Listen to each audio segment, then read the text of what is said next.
Are you struggling with learning English or need some motivation to keep going? We've got just the right dose of encouragement and practical advice for you. Hello, everyone. Welcome back to the MA English channel, where we help you master the English language through engaging and practical content. In today's video, we're diving into two powerful conversations about common problems and their solutions. First, we'll explore the struggles of a student grappling with English learning challenges. You'll hear about the frustrations and hurdles he faces, and we'll provide practical solutions and motivational tips that will inspire and guide you. This conversation is packed with realistic advice that you can apply to your own language journey. In the second part of the video, we'll switch gears to a more relatable and heartwarming conversation that anyone might encounter in their daily lives. It's about having a friend who's always there to lend a hand and provide support when you need it most. Whether you're looking for practical solutions or just a bit of encouragement, this conversation will show you the importance of friendship and mutual support. If you find this video helpful, please don't forget to hit the like button and subscribe to the MA English channel. Your support helps us continue to create valuable content for you. And don't forget to click the bell icon to get notified of our latest videos. Let's get started with our first conversation.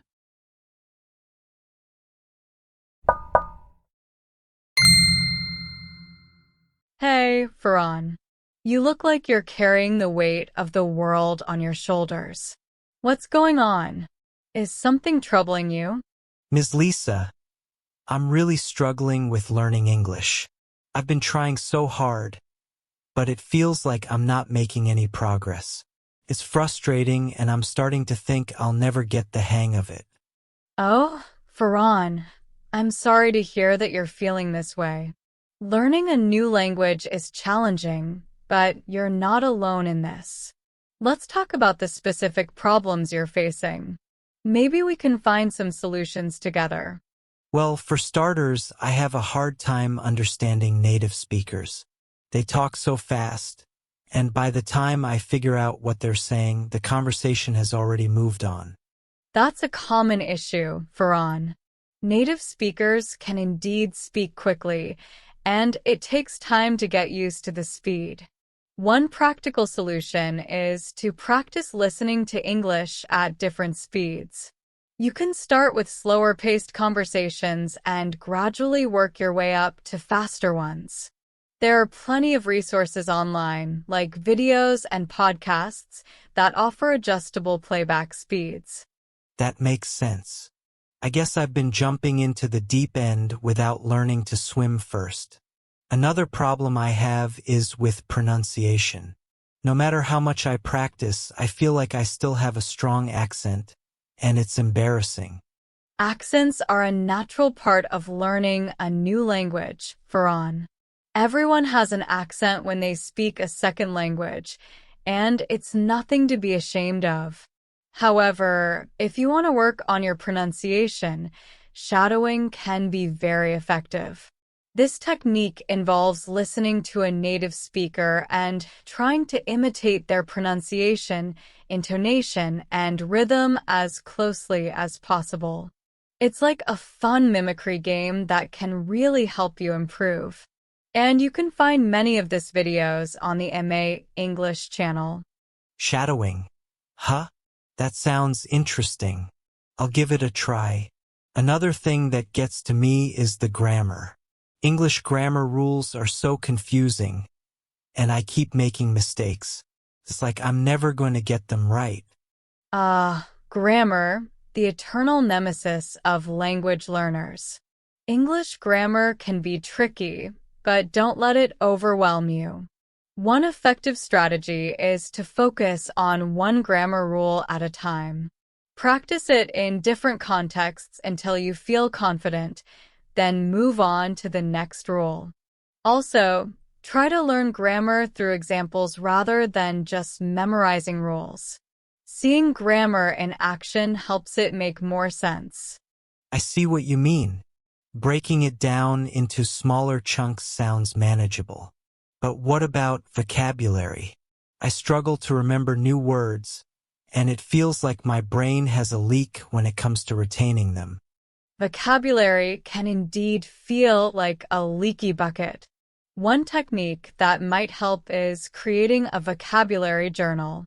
Write down new words you encounter, along with their meanings and example sentences. Review your journal regularly and try to use these new words in your conversations and writing. Another fun method is using flashcards or vocabulary apps that have spaced repetition systems, which help reinforce your memory. I like the idea of a vocabulary journal. It sounds like a creative way to keep track of words. Speaking of writing, I also find writing in English quite difficult. I'm never sure if my sentences are grammatically correct or if I'm using the right words. Writing can be challenging, but it's also one of the best ways to improve your language skills. Start with short writing exercises, like keeping a daily diary in English. Write about your day, your thoughts, or anything that interests you. Don't worry too much about making mistakes. Just focus on getting your ideas down. Over time, you can gradually tackle longer and more complex pieces of writing. And don't hesitate to ask for feedback from others. It's a great way to learn and improve. That's a good idea. I think I can manage that. One last thing, Ms. Lisa. I often feel self-conscious when speaking English, especially around native speakers. I'm afraid they'll judge me or not understand what I'm trying to say. It's completely normal to feel self-conscious when speaking a new language. But remember, most people appreciate the effort you're making to communicate in their language. They're usually patient and understanding. Building confidence takes time, but one way to start is by practicing in a safe environment. Find a language partner or join a language exchange group where everyone is learning and supporting each other. The more you practice, the more confident you'll become. Thank you, Ms. Lisa. You've given me a lot of practical advice and made me feel more hopeful. I was really close to giving up, but now I feel like I can keep going. That's the spirit, Farhan. Remember, learning a language is a journey, not a race. Celebrate your progress, no matter how small, and don't be too hard on yourself. You're doing great, and I'm here to support you every step of the way. Thanks, Ms. Lisa. I'm really lucky to have a teacher like you. I'll take your advice to heart and keep pushing forward. I'm glad to hear that, Farhan. And remember, learning should be fun. Don't forget to enjoy the process and have a laugh along the way. Now, how about we start with some shadowing practice?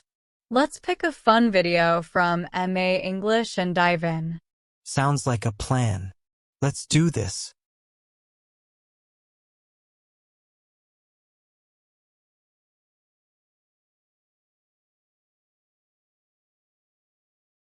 Carl, you've been staring at that latte like it's going to reveal the meaning of life. What's going on? You look like you've been hit by a truckload of existential dread.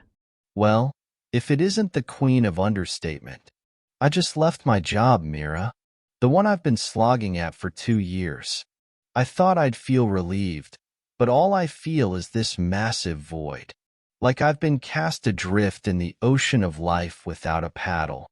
Oh, Carl, you're getting poetic on me. But seriously, what happened? I thought you were doing okay there.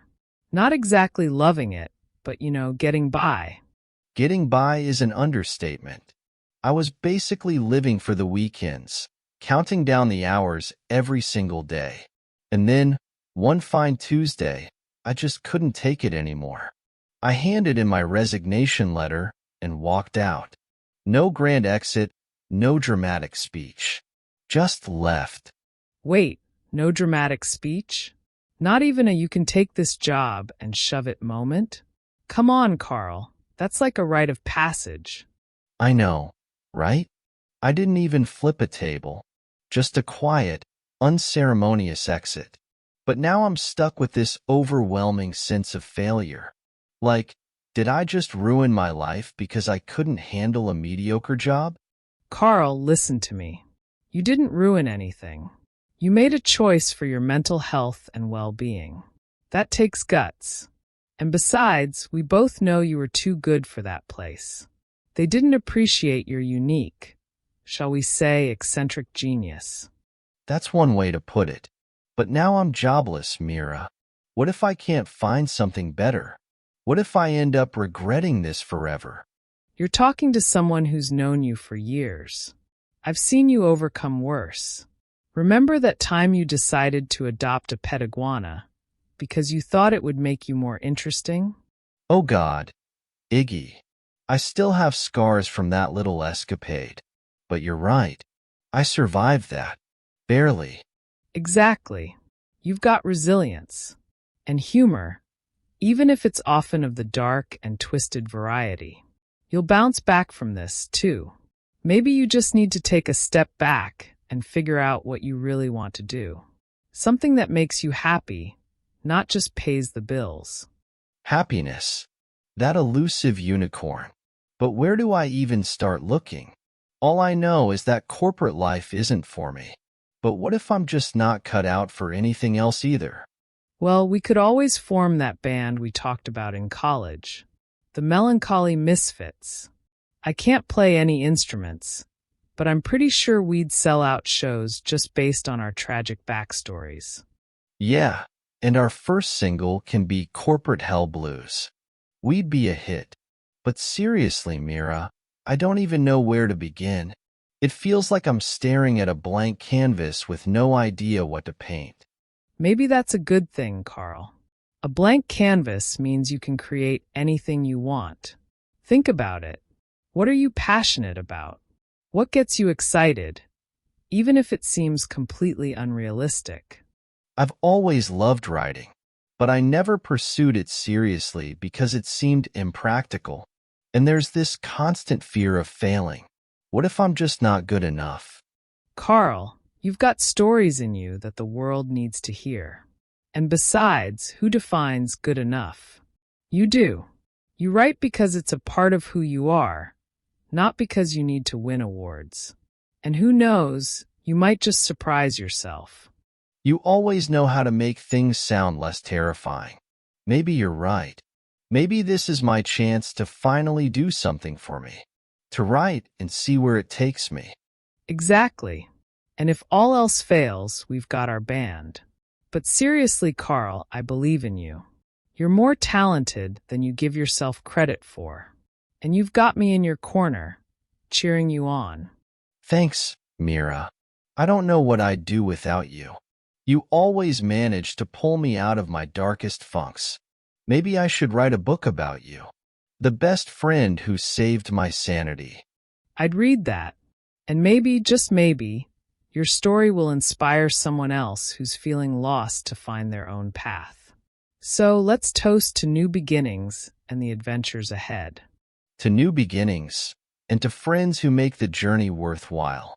And remember, Carl, you're not alone in this.